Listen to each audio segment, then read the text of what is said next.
All right, hello everyone, and welcome to this week's session. It is session number 6 of Coping with a Crisis. Our topic tonight is what is normal anxiety and depression in difficult times. Our speaker is an eminent psychologist in our community who's had a practice really throughout the state of Delaware, working with children and adults and family systems, as well as dealing with custody issues and other issues that come up at court from time to time. He's well respected, and we're just very blessed and fortunate to have him as part of our congregation. And without further ado, I give you Dr. Ted Wilson. Okay. So I'd like to start off with some impressions of the sessions that I've seen before, not critiques, but impressions. I'm impressed at the abundance of talent and the kinds of caring and compassionate professionals who have offered us so far what I think is superb and insightful counsel in coping with the emotional stress that this pandemic has evoked within us. I'm humbled by their scholarship, professionalism, wisdom, which has been demonstrated in the first 5 presentations. So thank you, Catherine, Donna, Tom, Ted, and Carlisle. And so just to start, isn't it nice to know that 2 Teds are better than 1? Just for Ted Olson. So I've noticed some consistent threads through the first 5 presentations. Regardless of the topic, the theoretical orientation, or the spiritual discipline, the first message that has been almost universal is embracing or accepting the reality of our fears, isolation, dread, disappointments, and that is an appropriate and productive approach to mediate our disturbing thoughts and emotions. Each presenter has addressed this from a slightly different direction, and although the topics have been disparate, the message and coping strategies seem congruent. Another common thread is the exhortation to stay in the moment, to slow down, to pay attention. To use the catchphrase of the day, be mindful. The future is yet to come and is unknowable. The past has come and gone, so we live in this moment. This reminds me of the scene from The Lord of the Rings. Tolkien wrote this exchange between the hobbit Frodo and Gandalf the Grey, and many of you will remember this, I think. Frodo says, "I wish it need not have happened in my time." And Gandalf says, "So do I, and so do all who live to see such times. But that is not for them to decide. All we have to decide is what to do with the time that is given us." Tolkien, of course, I believe, was writing to his son during World War II as he wrote these tomes. So tonight, I'm going to endeavor to present a more clinical, perhaps medical perspective, an approach to understanding our emotions of anxiety, fear, depression, and sadness. I'm not a priest, I'm not a pastoral counselor, and I don't play one on TV. I am a psychologist. People have asked me whether, over the course of the 40 years I've been practicing, whether I'm a Christian counselor or not, and my response always is, well, I'm a Christian and I'm a counselor, so I don't know whether that makes me a Christian counselor or not. These emotional states that I've just mentioned are normal and constant companions throughout the course of our lives. We encounter them as children, we encounter them as adolescents, we encounter them as adults. As a preface to my remarks, I will argue that emotions are experienced uniquely by each of us. And although we may articulate the same words, concepts, or constructs to describe our emotions, the experience is idiosyncratic. It is uniquely our own. For example, this being the Thursday before the onslaught of Memorial Day weekend, beach traffic. For some of us, it generates anger. For others, exasperation. For others, the dread of tourists. For others, resignation. But for others, it may be excitement as we acknowledge the arrival of summer, warmer weather, and all that that brings. The event or the phenomena is the same for all of us, but our predispositions are varied, and therefore our emotional responses to the same event or phenomena are different. Therefore, your emotions are uniquely yours. Think about someone telling you, you shouldn't feel that way. How do they know how you should feel? So let's get started. I'm going to give you some definitions of what is perhaps normal in terms of anxiety and normal in terms of depression. And then I'm going to go to psychopathology, and I'm going to describe psychopathology of anxiety and psychopathology of depression. And I'm going to do that to give you an idea of the range and symptoms that are or can be present. And then we'll use that to think about ourselves or think about where people that we know or we love or we care about that interact with us, what they bring, what their symptoms are, what their expressions are. So anxiety is the state of mind and body's reaction to stressful, dangerous, or unfamiliar situations, both the mind and the body, because anxiety almost uniquely evokes a hormonal response from us. Ted, I think, talked about it in terms of fight or flight. So that push of norepinephrine or adrenaline that goes through us prepares us to confront the bear at the door of our cave, and it allows us then to get prepared to do something. A certain level of anxiety actually is very helpful. When I was a student at Duke, we looked at anxiety from the lens of when does it become inhibitive and when is it productive? And there's actually a curve. It's not like the pandemic curve, but there's actually a curve where the push of anxiety increases performance over time, but you reach a certain point where it begins to diminish performance and inhibit performance. A certain level of anxiety, again, helps us to be alert and aware for those around us. But for those who are suffering from anxiety and anxiety disorder, it feels far from normal and it can be completely debilitating. Depression. Sooner or later, everyone gets the blues. Feeling sadness, loneliness, or grief is part of the human experience. When you go through difficult life experiences, it is something that passes, it starts, it stops, and it moves on. It's like a storm coming and moving through.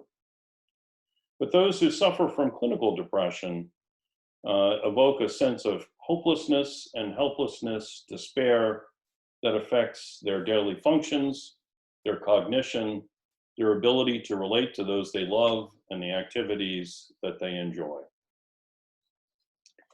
So I'm going to do a little bit of a vocabulary lesson here, because unlike some of our leaders, words do matter. What you say, how you say it, the tone of the voice matters. Those of us who are in this profession know that all too well. That finding the right word makes a difference in terms of how we think of our emotions. Each word can be modified to express more or less of that specific emotion. We can turn the volume of the emotion up, we can turn the volume of the emotion down with modifiers like a little bit or overwhelming or whatever to modify a particular emotion. So one of the other things I did as a student was to put a list together of affective vocabulary or feeling words that are vocabulary. So this goes back to the early 70s. So the basic emotion, distress, afflicted, agitated, awkward, badgered, bewildered, A through, and you could go on and on and on and on, and I did, and I do. But each of those words uniquely reaches into and grabs our emotion. And part of the skill of a therapist is to find the right word, and it's a search that the person who is the therapist does with the client or the patient. You search for the right word, and the right word is not the word that the therapist believes is the right word. The right word is the word that is acknowledged by and embraced by the client or the patient, because that's their feeling, that's their emotion. Okay, so psychopathology is a tool, I think, tonight for us to take a look at where these emotions can take us. And it can take us all the way into something, or it can take us part of the way into it.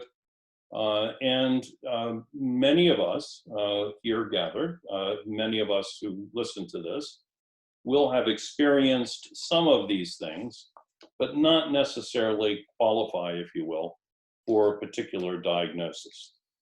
So, anxiety disorders, 101. The first one is generalized anxiety disorder.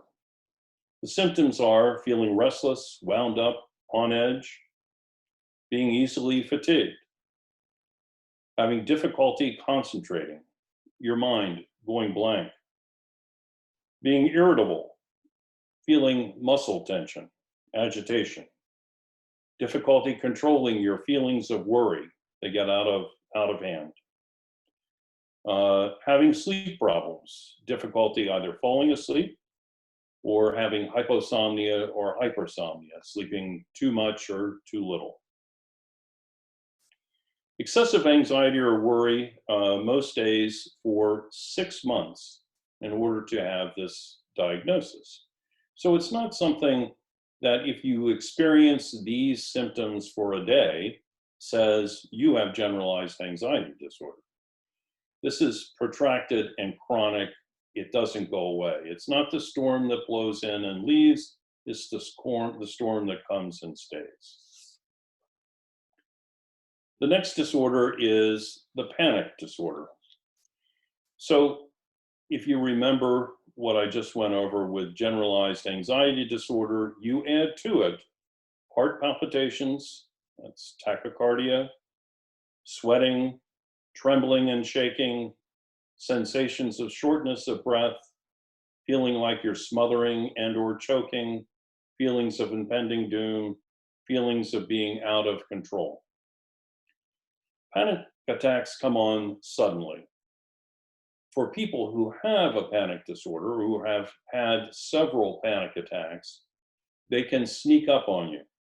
You can almost feel it coming. For many of us, we have had a panic attack.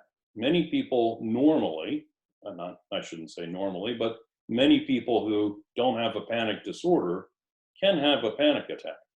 I'll give you one example.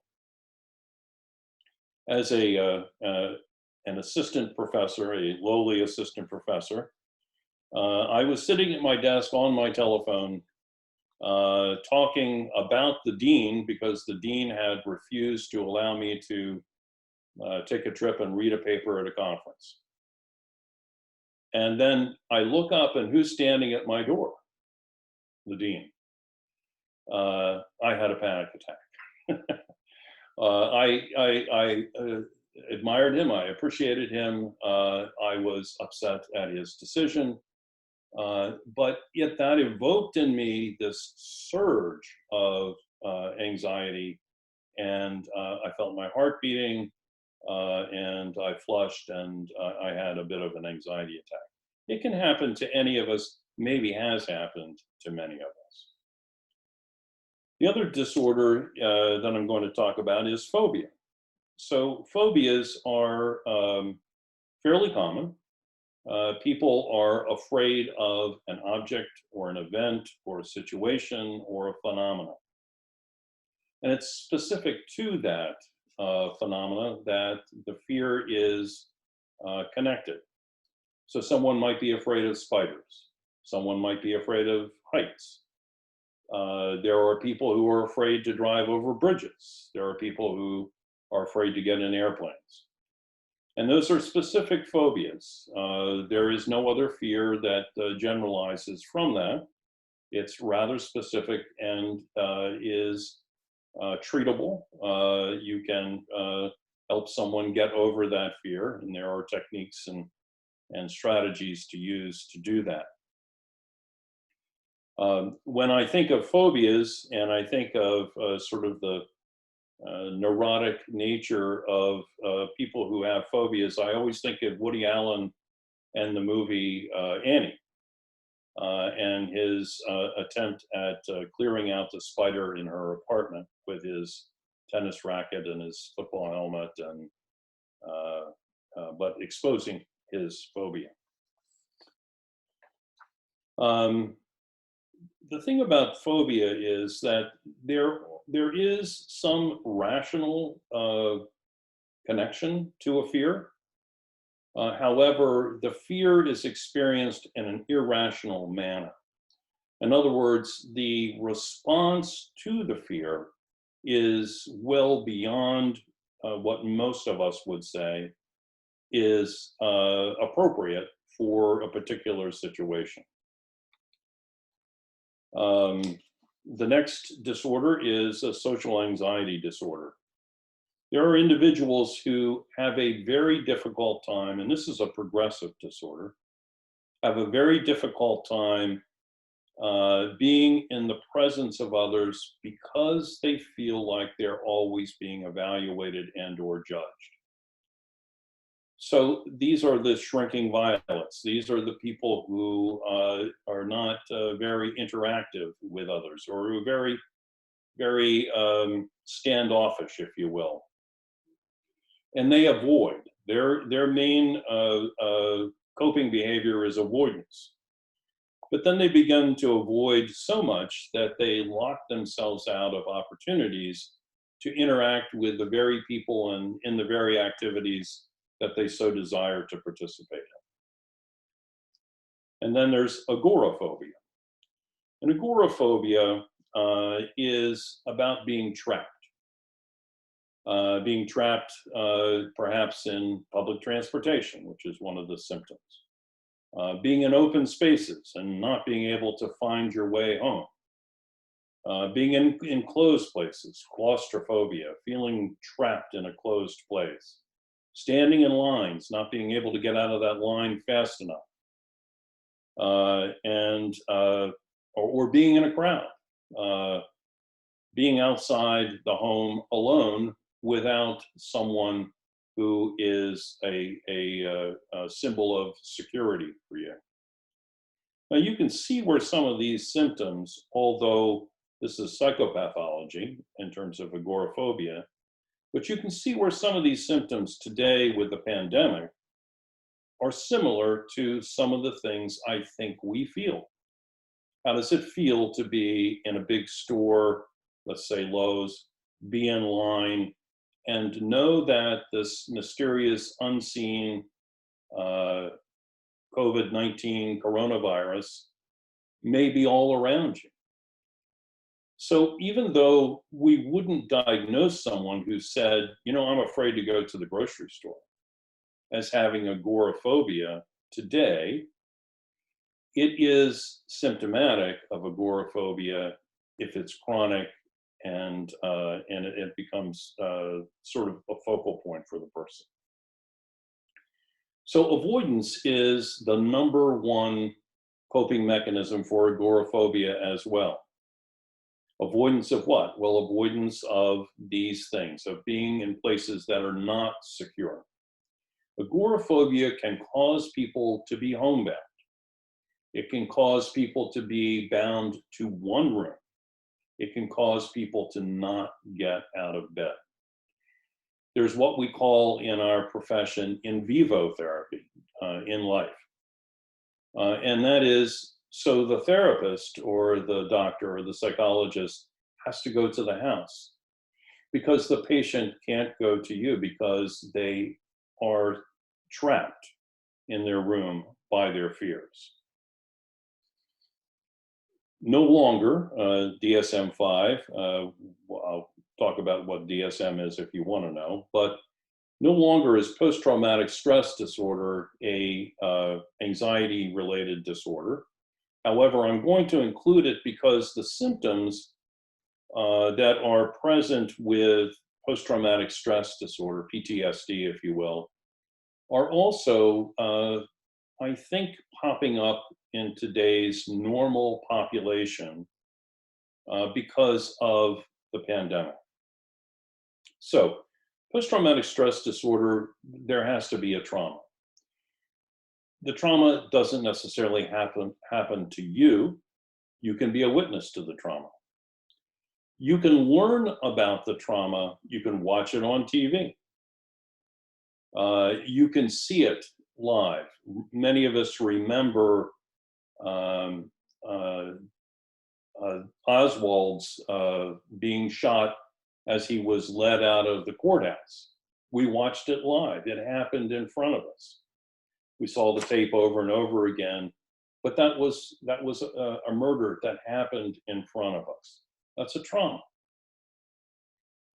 It may not rise to the level to create PTSD, but it is a trauma. So the trauma today, you can think about people that you see who now are without a supply of food, that they now are having to try to find food to eat because they don't have a job, they don't have money, they can't buy things. And then the other symptoms are recurrent or intrusive recollections or memories. So sometimes we get, Carlisle was talking about getting a song stuck in her head. There's actually a word for that. But sometimes we get thoughts stuck in our head.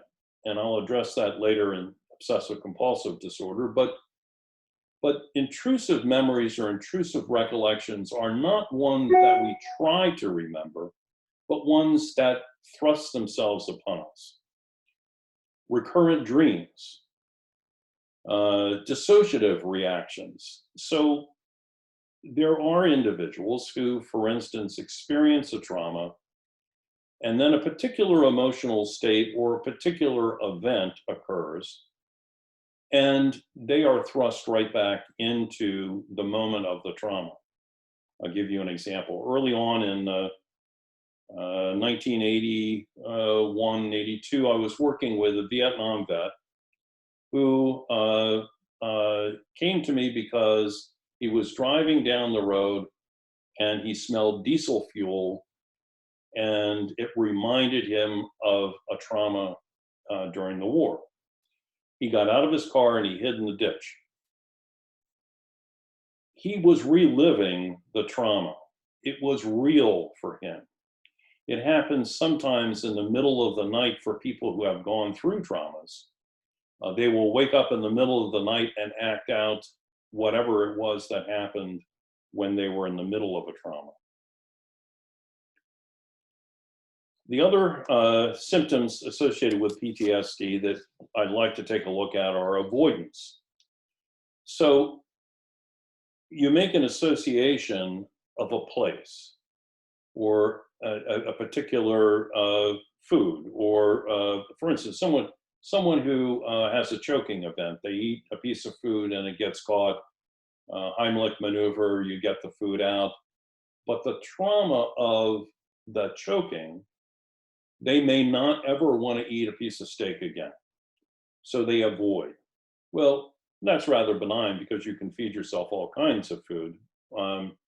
But there are individuals who, for instance, because of a car accident, will avoid situations, places, or maybe even avoid driving, and therefore create a situation for themselves where they're separated from things and people that they would like to associate with.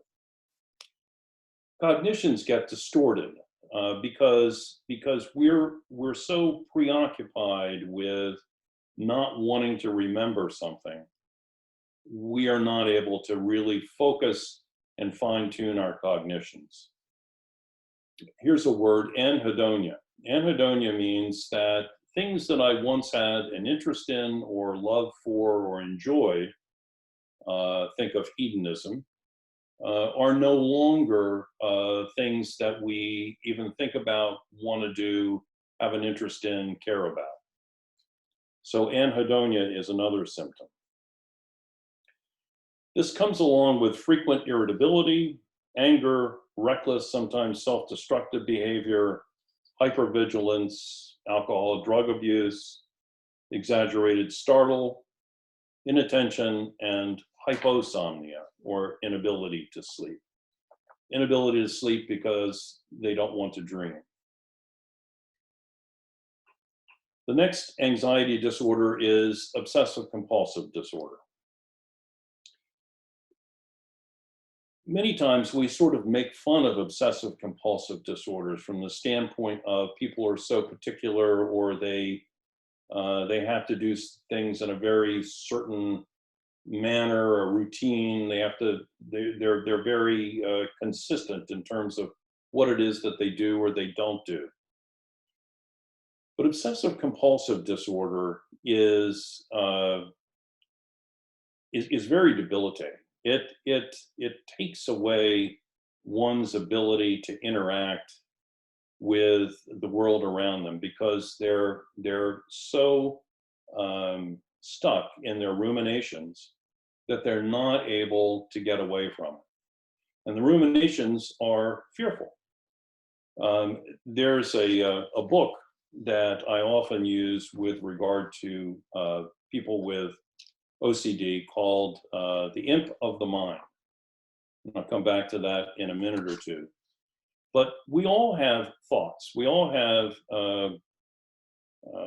little cognitive blips that occur that create fear or a response in us. And for the most part, we just let those go. We don't hold on to them. We just let them go. There are some people who cannot let that go, and they're stuck with those thoughts. They're captured by them. They're terrified by the thoughts. For instance, I am treating an individual who thought that he would take the kitchen knife and murder his wife. Well, he would never do that. There's no way. He loves his wife. He cares about his wife. But it scares him. It terrifies him that he has that thought. Okay, so the next thing I'm going to do is talk about depression. And I'm going to talk about clinical depression, which is a medical disorder. And it has some, I would say, 4 major components. Vegetative signs of depression impacting sleep, appetite, and energy. Cognitive signs of depression, memory problems, not able to recall certain events, short-term memory confusion, attention and concentration problems, and inability to make decisions. Then there are the social symptoms. Relationships are difficult, begin to fail. Anhedonia, again, a lack of interest in things that were once pleasurable for an individual, and isolation. People just continue to withdraw from social situations. And then there are the symptoms that are mood symptoms, which a lower mood, dysthymia, and or sometimes agitation and anger. Sometimes this comes with suicidal and sometimes homicidal thoughts. Tearfulness, hopelessness, helplessness, delusions at times, and hallucinations. Now I go through all of these to say, okay, so those are a lot of symptoms. It sounds like that has nothing to do with what we feel, what we think, what our situation is. But we all have, from time to time, some of these symptoms. First year medical students have every pathology that they study. First year clinical psychology students know that their mother has every pathology that they study. So the symptoms themselves are instructive in terms of what can happen when we become so anxious and or so depressed that it becomes debilitating. So, one of the things that makes it a clinical level of depression or a clinical level of anxiety is the frequency of the occurrence and the duration over which it exists. So if it occurs frequently and is disturbing to you, if it stays for an extended period of time, in other words, there's some chronicity to it, then it may rise to the level of a clinical diagnosable condition that can be treated. So let's stay with our normal anxiety and what are some recommendations that one might make. For instance, if someone comes in and they have a smattering of symptoms of anxiety and a smattering of symptoms of depression, it's generally the first the first thing I think about is this is an adjustment disorder. Well, what does that mean? An adjustment disorder is something has happened in their life, some event, some situation, and they're having a difficult time accepting it, adjusting to it, embracing it, dealing with it.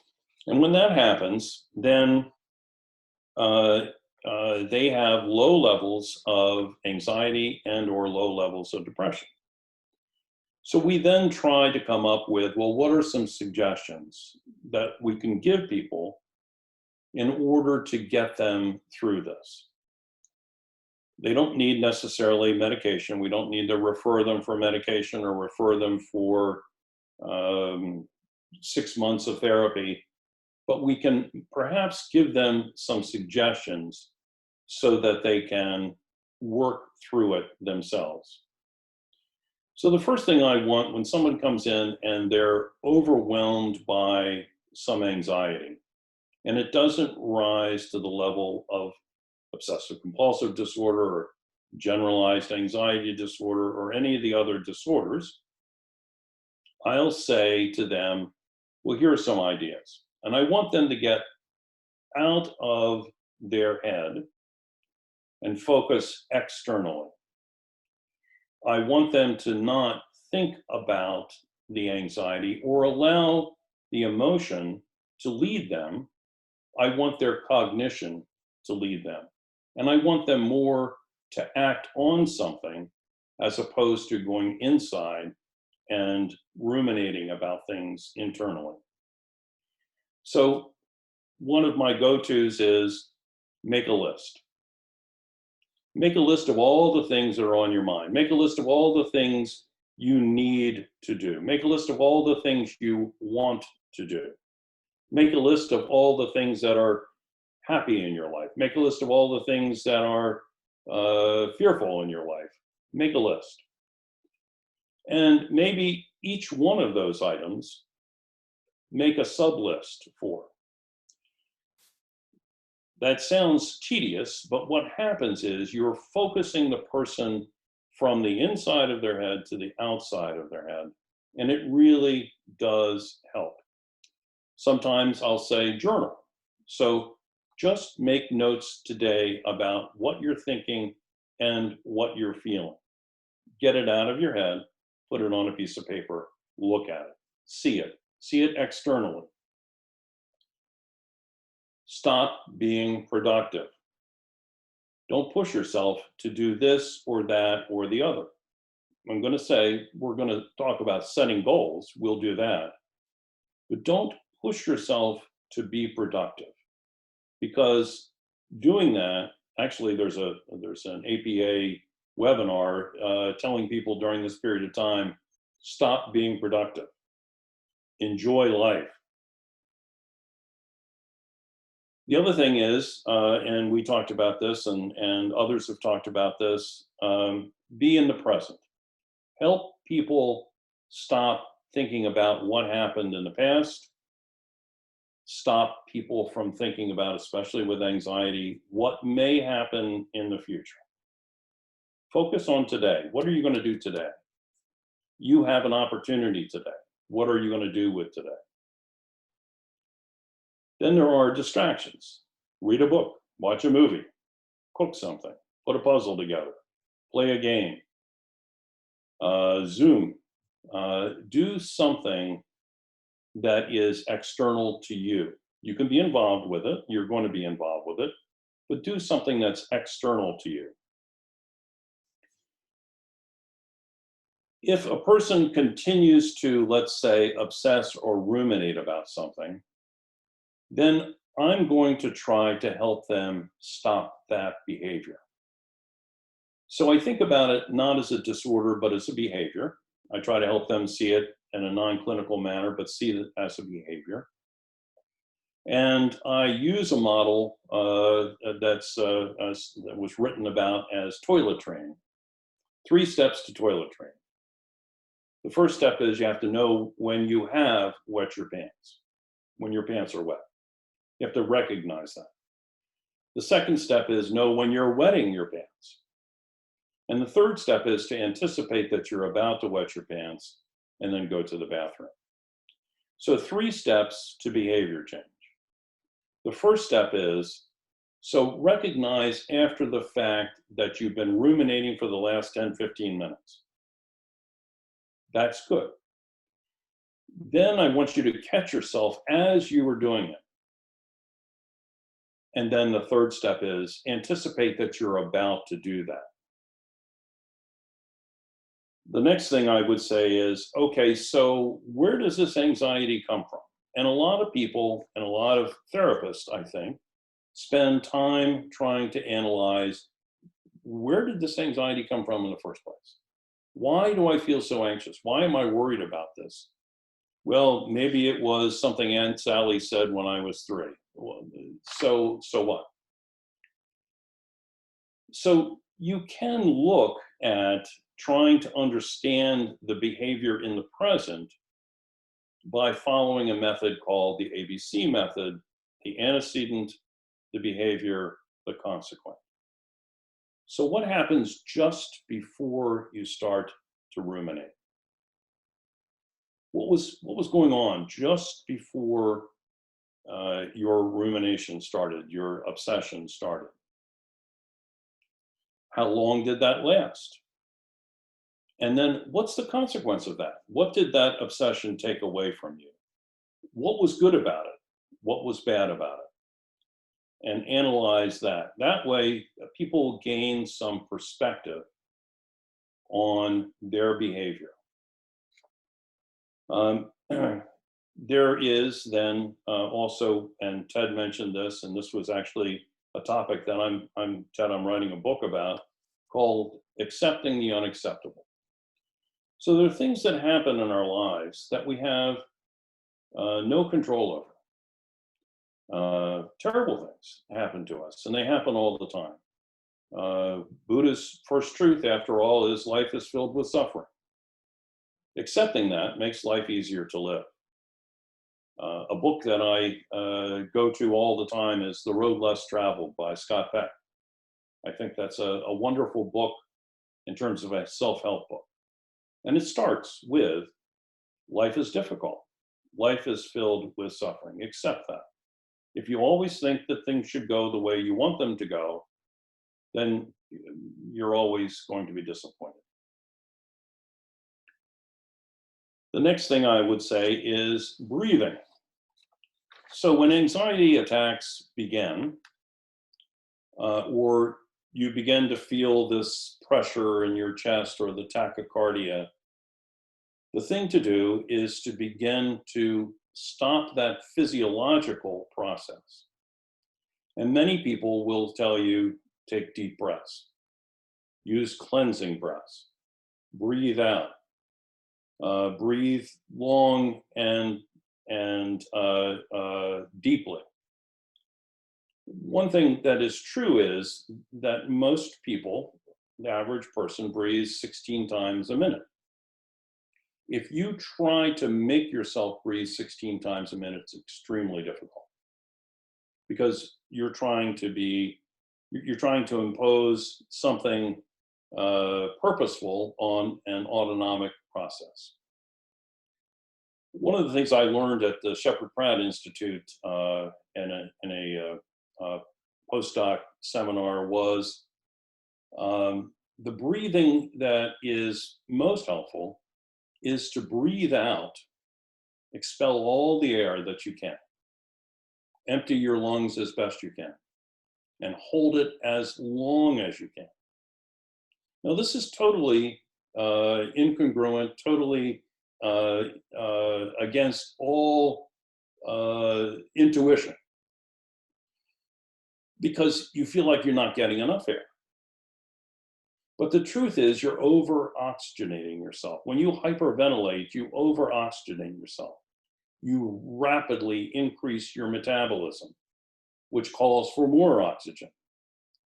So if you deprive yourself of oxygen for just several seconds, and you allow the CO2 to build up somewhat, think of the old paper bag that people used to huff in for when they had anxiety attacks.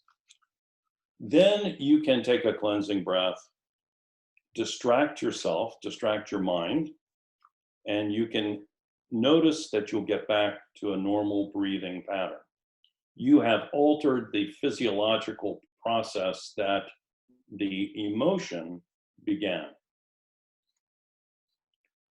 Other things that we can do, we use a technique called flooding, or systematic desensitization, or exposure therapy. So that which you are afraid of, and I think I forgot who said pet the lizard, but that which you are afraid of, expose yourself to. And as you expose yourself to that, gradually over time, you begin to reduce your fear to that object or that thing or that event or that person. And it's a proven technique. It works. It's sometimes difficult to get people to do that kind of homework, but it is very successful. That's how you treat phobias, with either flooding and or exposure and or systematic desensitization. The other thing I would say is there is a difference between rumination and problem solving. So rumination is, I'm afraid of this, I'm afraid of this, I'm afraid of this, this is going to happen, I'm afraid of this. It's the dog chasing its tail. It's circular thinking. As opposed to straight line thinking, which is 2 + 2 is 4, a cognitive operation. So if your thinking is circular, it always leads back to the same thing. It's a never-ending cycle of fear. If, on the other hand, you begin to straight line it and you say to yourself, what is it that I'm afraid of? Why am I afraid of that? Does that make sense? If you straight line the thinking, then you will stop the rumination. Then there's psychotherapy. Psychotherapy, cognitive behavioral therapy is probably the gold standard, but there's also now something called EMDR, which is eye movement, and you take people back to a certain place and you try to help them get over the fear. And there's dialectical behavioral therapy that sometimes is used, but that's more of a long-term therapy.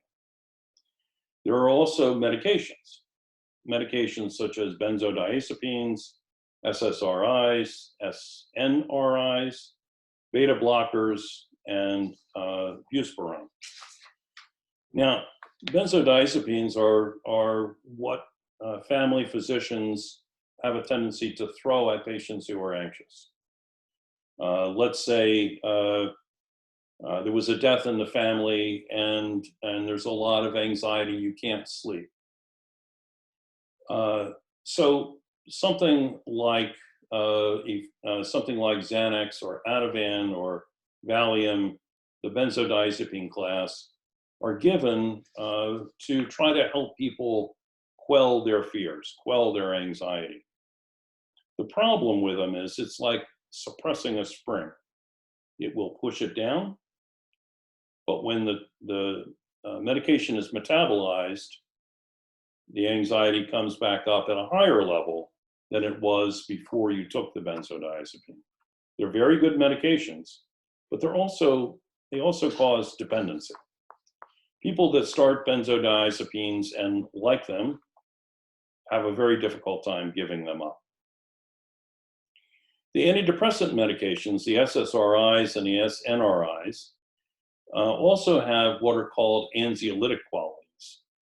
And anxiolytic is another word for anti-anxiety. And it will actually tamp down the level of anxiety through suppressing certain neurotransmitters.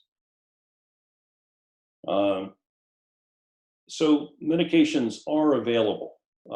It is possible to use a medication to treat anxiety.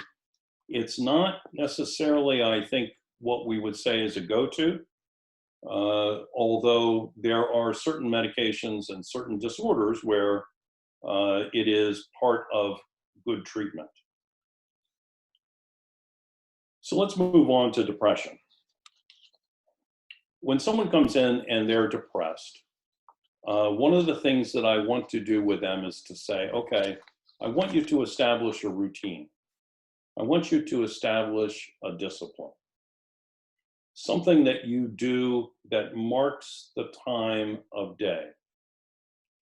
Because oftentimes depression leads people to wander. They wander in the same chair all day long. They withdraw from things and they have there's no beginning and there's no end of what seems like endless time. If you create a routine, if you create a discipline for yourself, and you then hold yourself accountable to that routine and that discipline, you then have a marker. You then have some structure. Structure then provides some security. That security then enables you to begin to move on.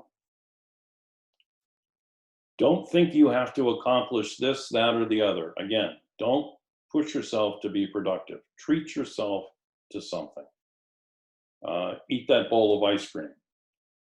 Enjoy the comedy show.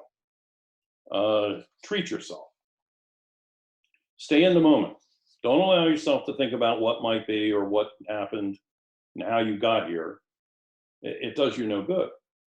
You're alive in this moment. Stay in this moment. Again, think in a linear manner. Don't think in the circular thought process. If you catch yourself doing that, straight line the thinking. Don't be the dog chasing its tail. Be active. Physical exercise. Push yourself through lethargy. Lethargy is a part for many people. Lethargy is a part of depression. For some people, it's agitation, but for most people, it's lethargy. When I was working in the hospital, we would actually lock the doors of the rooms of the people who were depressed so they couldn't get back in their room. They had to stay out and be with people. Not because we were being mean, but because that is how you re-engage. You have to push people to re-engage. Set goals, achieve goals. What goals? Well, a goal to achieve would be clean out the closet, clean out a drawer, organize your spice cabinet. Set a goal that has a beginning and an end. And by doing that, by getting to the place where you are achieving something, you build some self-esteem. That self-esteem then enables you to overcome some of those depressed feelings and thoughts. Seek perspective. So oftentimes I will say to somebody, on a scale of 1 to 10, how bad is it? Is it a 5? Is it a 6? Is it an 8? Perspective, not my perspective, their perspective. And then you have a marker. So if life today was a 5 on a 10-point scale, 10 being joyous and happy and productive, and a 1 being inability to do anything at all, then a 5 is in the middle. So if we start with a 5, then I'll say, well, what would take you to a 6? What would take you to a 7? What would push you ahead? The other thing I say is be patient and kind to yourself. Do things that are things that you want to do. When you're not on your game, don't push yourself to be. And again, if all things are not working, then there's psychotherapy, there's psychopharmacology, and there are other treatments that can help an individual who is feeling depressed. So normal depression, normal blues have a tendency to come and go. It's a storm that is like a thunderstorm in the summer. It comes through, it has a beginning and has an end.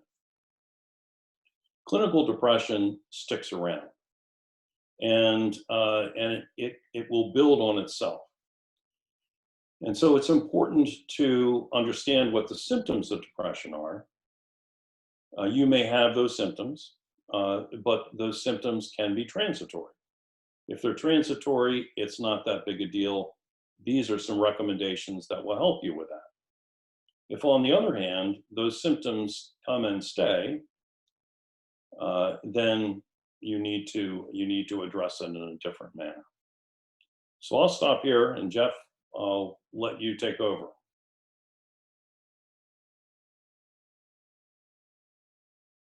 Oops. Thanks, Ted. That was wonderful. Again, if you have questions that you'd like to ask, feel free to either text me, chat with me using the feature below, or you can raise your hand now and I'll give you an opportunity. And I see Ted is ready to ask Ted a question. So Father Ted, Dr. Ted is all yours. Hey, Ted, thank you very much. I appreciate it. You're Ted, welcome. first of all, an observation that when you talked about the difference between transitory feelings of sadness versus the clinical depression, one of the images that's helpful to me anyway, that helped me to kind of frame it, is this idea of the difference between climate and weather. That when I think of, weather comes and goes. It's a rainy day, it's a sunny day, that sort of thing. And we have those kinds of days and mood changes and so forth. But living in a climate, for example, like Scandinavia, where it's dark and depressing for 6 months out of the year or so, there might be some sun breaking through, there might be some pleasant activity going on, some things to enjoy, but the climate is one that's pretty depressed, you might say. So that is the first observation. I think it's helpful to kind of frame for me the difference between transitory versus something of a more clinical, more deeply troubling type of experience. Right. The other thing is, I was just curious about the whole idea of like predispositions for certain conditions or psychological or emotional difficulties like depression or anxiety.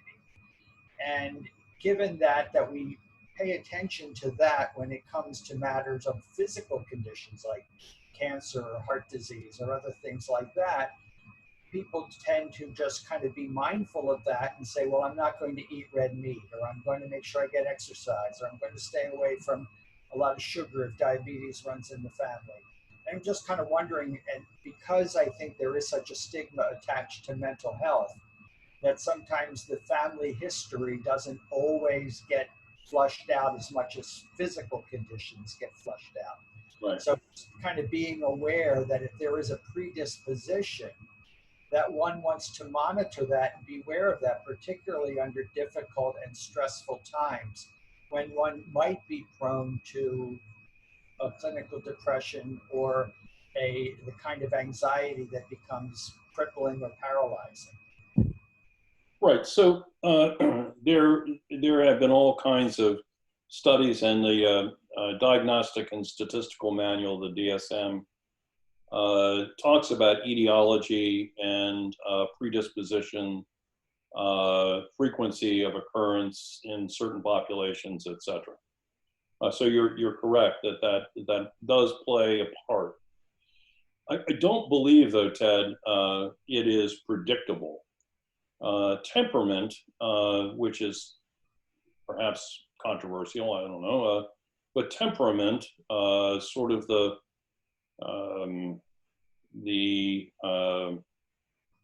part of us that we're born with in terms of how our disposition, if you will, does, I think, play a part in it. There's some people are born with a temperament that is more assertive, more impulsive, aggressive, whatever. And that would maybe be preventative of or suggest the possibility of some of these pathologies to set in or not set in. But yeah, so the etiology of these disorders is an interesting study and certainly plays a part in it. But I don't think we can predict who might have an anxiety disorder and who wouldn't because of, let's say, early childhood experience or past traumatic experience even. Yeah, I would say it predictive. That's a good distinction. I'm not so sure I would say predictive as much as just something to be aware of in one's history. Right. As much as we would be aware of cancer or heart disease. That sort of. Well, so one thing I would say, and this is, I didn't say this to this point, if you have had a panic attack in the past, it's like having had pneumonia. You are more susceptible to having a panic attack in the present and the future. If you have had a depression in the past, you are more susceptible to having a depression in the present. It's not to say that you will, or that it is inevitable, or that the prediction level is so high that you're a marker for it, but you are more susceptible. You know, another thing along those lines, and then this gets from the genetics into the nurture part. You know, there's the nature from genetics, but the nurture.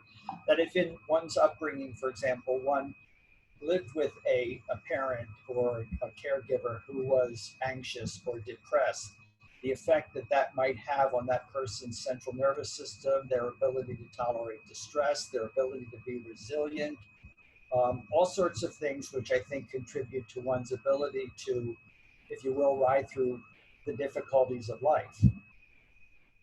Right. So again, it's, and I want to go back to this. I think, although yes, I can't argue that, Ted, but what I can say is that emotions are idiosyncratic. And you can take somebody who grew up in a war-torn part of the world, and that person may have habituated, become so used to trauma that life is a dream without the trauma, and they're not susceptible to it. Another person who lived down the street might not be able to take advantage of an opportunity to live a life in a place without without the strife around them. So we are, each of us is an individual, and it's difficult. Well, this is 40 years worth of experience and anecdotal, if you will. This is not, I don't have any research for this. But it seems to me that each person brings their own, people used to say baggage, their own background. And they bring that, and it may be the same as Billy Joe brought in the hour before. They have very similar experiences, but they experience it in different ways. They internalize that in different ways. And that, you know, you said nature and nurture, and that's absolutely correct. The nature part of them interacted with the external environment in a different way than it did for the other person. Yeah. The other piece of this, and I don't want to hog the discussion, but is the whole place of pharmaceuticals. And there is debate, as you know, and discussion about the place of pharmaceuticals and the whole idea of what, you know, chemical imbalance and that sort of a thing, and effectiveness of pharmaceuticals on that. As you mentioned with depression, for example, the gold standard is the antidepressant with cognitive behavioral therapy. That seems to be the gold standard for treating depression. And there are other behavioral kinds of things to deal with in treatment of anxiety. Certainly steering away from things that can become dependent, like benzodiazepines, Valium, Xanax, etc. But yeah, what are your thoughts on the whole idea of the chemical imbalance? Well, all right. So I have to look back over 40 years, and when I trained at Duke Hospital, it was pretty primitive as I look back. The treatments, the modalities. We had patients lined up down the hallway for electric shock therapy. Patients were on the unit for over a year. Nurses wrapped them up in wet sheets. We had antipsychotic medications, and we were beginning to use tricyclic medications. The advent of fluoxetine or Prozac, the SSRI, has been a godsend in terms of treating depression. I think where we stand today in terms of what we know about depression and anxiety and how to treat it is at the beginning. And we are unsophisticated.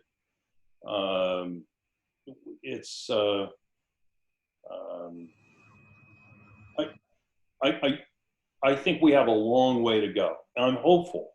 I mean, when we think of SSRIs, I don't know how many of the people know what an SSRI is.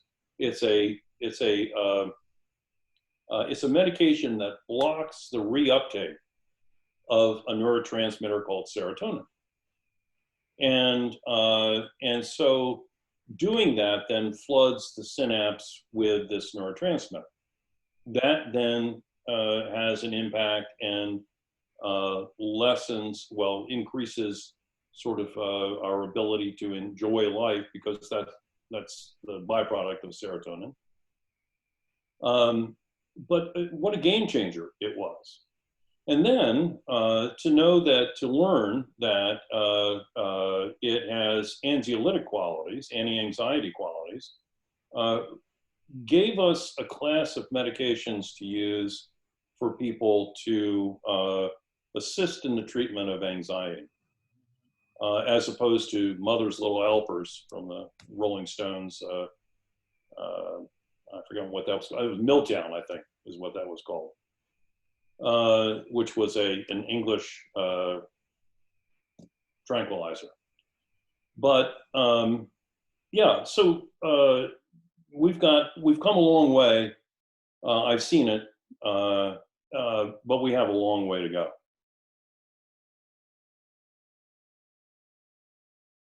Anybody else have a question? Tom Ledbetter? Good work on this. Appreciate the hard work that you did. Two things stand out for me. One, as a therapist, the finding the right word for the patient or client. That's very, very helpful thinking. Thank you for that. Also, the exhale meditation. One of my meditation teachers and also my yoga teacher talk about 5 and 10. You count to 5 on the inhale and 10 on the exhale, which grounds us, reduces anxiety, helps us to be there in a meditation. So that's really a very useful thing for you to point out in your good work. 5 and 10. 5, count to 5 on the inhale, 10 or longer if you can on the exhale. Very helpful. Thanks. Right. So, so the breathing, the breathing actually is very interesting. This was a seminar back, or a postdoc seminar back in maybe 1990, where what I learned was that a panic attack is really a physiological response. And you have, if you're going to help someone with that in terms of breathing, you have to address the physiology of that. And to do that, then you want to try to stop the rapid metabolism, i.e. stop the oxygenation. It's sort of like if you have a car engine that's racing and you put your hand over the air intake, the engine will turn off. And that's what we want. That was the old, and I know, Tom, you probably know this as well. The old technique of breathing in and out of a paper bag. Well, the technique is the same as breathe out, hold it out, and so on and so forth. You're decreasing the level of oxygen that comes in, increasing the level of other gases that come in to turn off the metabolism, to shut down that process. And it works. It works. It's amazing. It works. It's counterintuitive. I treated a guy who retired, and in his retirement, he got lost, and he became anxious and depressed. And I told him to do this breathing technique, and he would nod, and he would tell me he would do it, and he didn't do it, and he didn't do it, and he would come back week after week, and finally he did it. And one week he came in and he said, "Oh my God," he said, "it really worked." And I said, "Well, I told you." But that's not unusual. I think John has a question for you. John? Yes, I wanted to ask Ted what he thinks of there are 3 chemicals that we have in a lot of our diets. Most common one being sugar, but another form of sugar is alcohol, and tobacco, nicotine in various forms. How do you see those things are completely or mostly unrestricted as to availability and use? How much do you see that playing into the? Well, all right. So let's go with anxiety. And this will lead into medication. So any stimulant is going to increase the level of metabolism, is going to increase, it's going to enervate the person. Sugar will enervate the person. Nicotine is a stimulant. It will stimulate, it will enervate. Alcohol, I think you get a bifurcated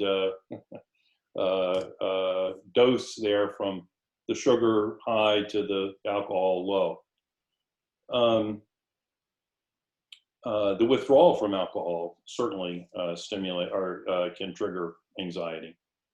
The desire for alcohol can stimulate anxiety. So yeah, I mean, I think those are issues to keep an eye on, to watch. They're not regular questions, however, John, that I ask in terms of an intake interview. I think it falls further down on my list of concerns when I do an intake. But they're stimulants. So if you're stimulating yourself and you over-enervate yourself, then you're more susceptible to anxiety. There are medications, like for instance, the medication Effexor, which is an SNRI. It's a serotonin norepinephrine reuptake inhibitor. Effexor is a very enervating medication, which is if you have someone who's listless and lethargic and can't get out of bed, Effexor is a good medication for that. The downside is if you have a comorbid anxiety with it, then what you're doing is you're enervating someone so they become more anxious. They may be less depressed, but then they're more anxious. So it's really a balancing act, I think. Any other questions that come to people's minds or that you wanted to ask Ted? Ted, what would you say is how to approach a friend or a family member that you might be worried about with their state of mind if you think that they may be showing signs of anxiety or depression? Well, it's no one likes to be confronted. In our world, in the world that Tom and Donna and maybe Ted lives in therapy, you earn the ability to confront. You develop equity in the relationship to confront someone because people don't enjoy being confronted. And so as you develop that therapeutic alliance or develop that relationship with the person, then you have sort of money in the bank, if you will, that you can spend in a confrontation. So when you tell someone that you are concerned about their well-being because of their level of anxiety or their level of depression, it's a confrontation of sorts. And so you have to be prepared. You have to be prepared for some blowback or denial or pushing you away, anger maybe. However, sometimes if you, and again, I'm going to go to what Tom picked up on, if you find the right words, and the right words are, you put it on yourself. It worries me that you're not enjoying life as much as you did. So you put the communication on you. It concerns me, or I have a hard time stopping thinking about how much you're missing out on the things that you used to do. I get sad when I see that you're not playing as much golf, or that you're not taking those long walks, or that you've stopped feeding the birds. And so if you put that on you, it's somewhat easier for the other person to swallow and to hear. Or you can petition the person. I want you to do me a favor. I want you to take a look at the way things were and the way things are, and find ways to engage them for you from their relationship with you. I think that's perhaps the best way to approach that. And could you say a word though about how to handle the response when they say, well, that's why I have you, or I have other friends I can talk to? How do you help someone consider a counselor or a therapist as someone to reach out to? Yeah, so they're all format of helpers who are trained or who understand the fundamentals of helping, from pastoral counselors, priests, counselors, social workers, et cetera, et cetera, et cetera. Talk therapy, my grandmother never understood what talk therapy was all about. And I'll tell you a quick story about that. But talk therapy is really effective. People don't realize how effective it is. And it's effective because when a person is required to put into words their emotions, their thoughts, their feelings, and then pushed to come up with an accurate description of it, they think about it in an entirely different way. When they hear themselves say something, oftentimes, and I'm sure some of the others have had this experience with patients or clients, they'll say, I didn't know I really felt that way. So talk therapy is very, very effective in helping people connect cognition, thought, with emotion. However, if you're a friend or a family member, you can't help but to see that person as your mother or your wife or your cousin or your best friend or your golf buddy or your friend in the parish. And all of that relationship then, from their standpoint and your standpoint, this is where we go back to psychoanalysis and psychoanalytic theory. Transference and countertransference takes place.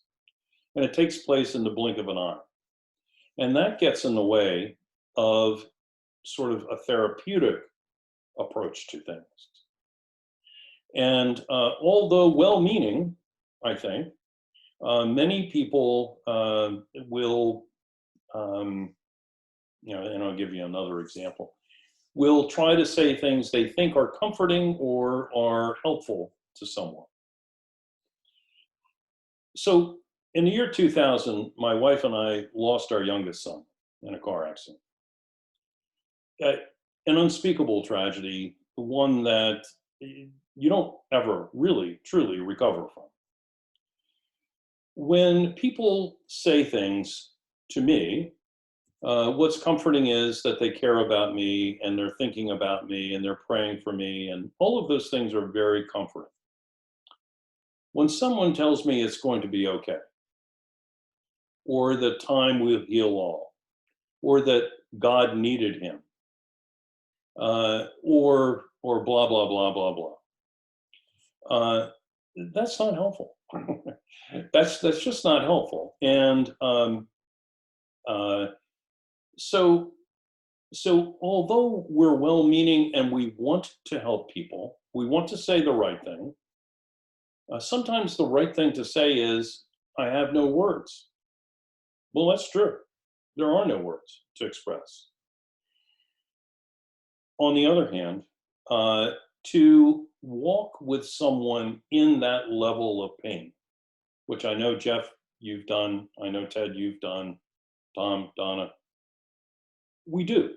But friends, sometimes we embrace friends. I had a friend who died of a Parkinson's-like disorder, and every Wednesday night we had dinner with Walt. We would go over and make dinner with him, and we walked with him in his journey as he declined over time. To be present is all that's necessary. But to be helpful in terms of what we're talking about in terms of therapy, I think you need to be objective. And that's a point I can't stress enough. Now, to say, your kindnesses are not important or significant, well, that's hogwash. Certainly they are.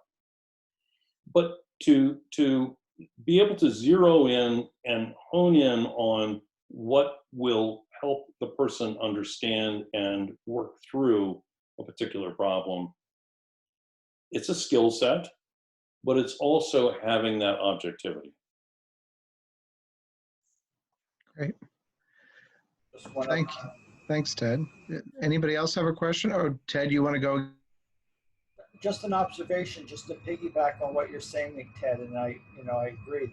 There's this bridge between the connection with the individual, and then, of course, having the right words or the correct words, the empathic words, and the clinical knowledge if you're going to help somebody in a clinical way, through counseling and so forth.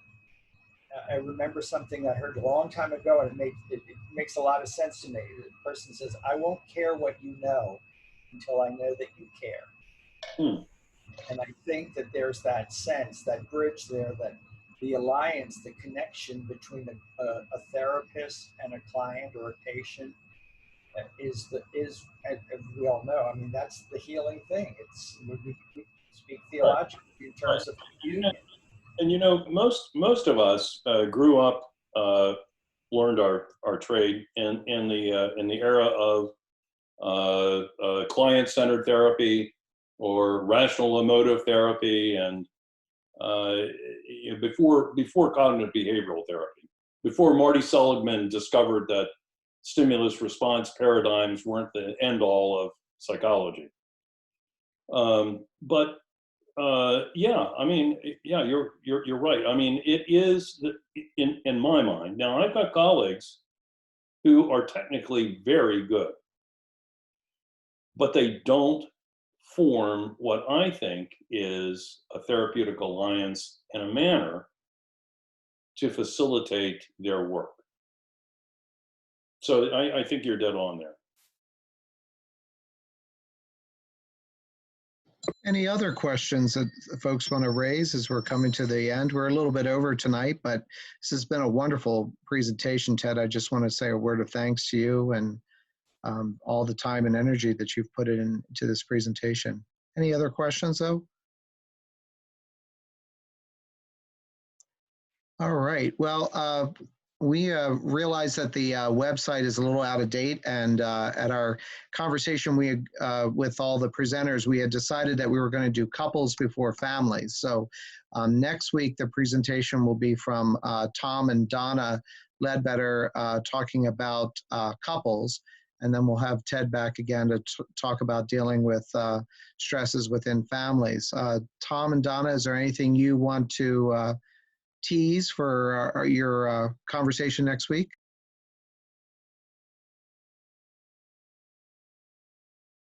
You caught me off guard. I would say just come with thoughts about what it's been like for you in your partnered relationship, and what have you observed in other generations, your neighbors, friends, younger people, nieces, nephews, adult children, and what have you been noticing the most about as time has gone on with this between two people? Is it strengthening? Is it weakening? Is it agitated? What's been most difficult? What's been easy? Those kinds of things. Is that good, Tom? Yeah. I would add, all of that's very good, hon. I would add to it that, yes, in addition to what you found helpful as a couple, what's working for you, but my concern is I've had 2 calls this week from men who have difficulty with anger management. They've been sequestered, and the stuff of reality that they've not dealt with is now coming up between them and their spouse.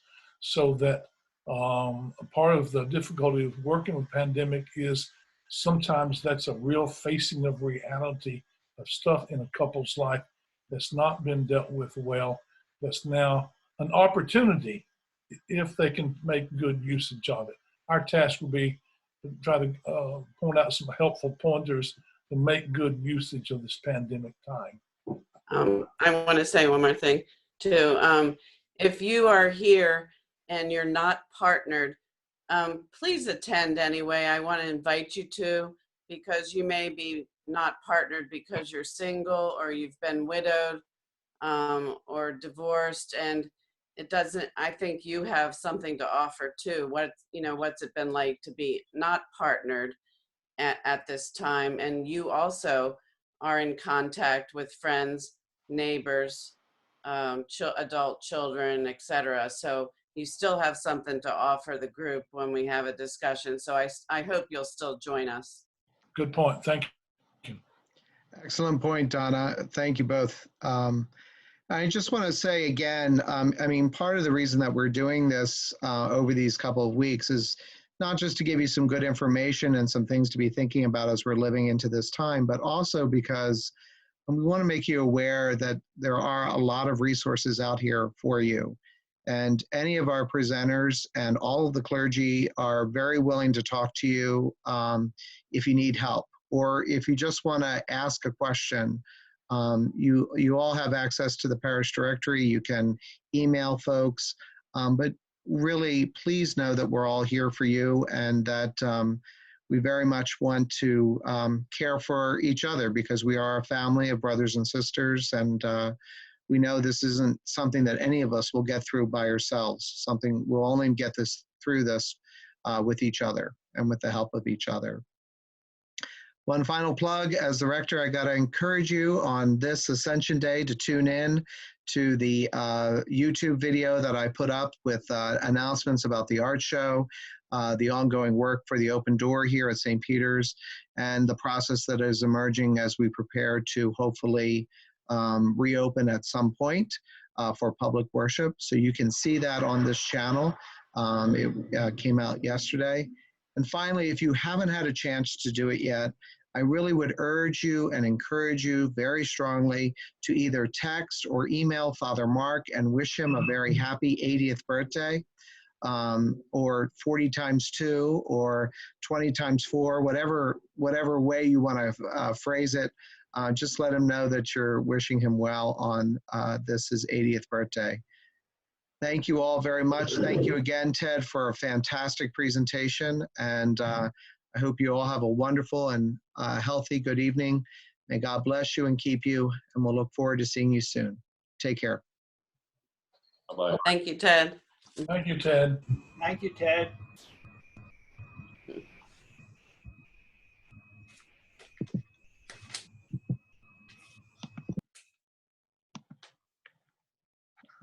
Where do I stop?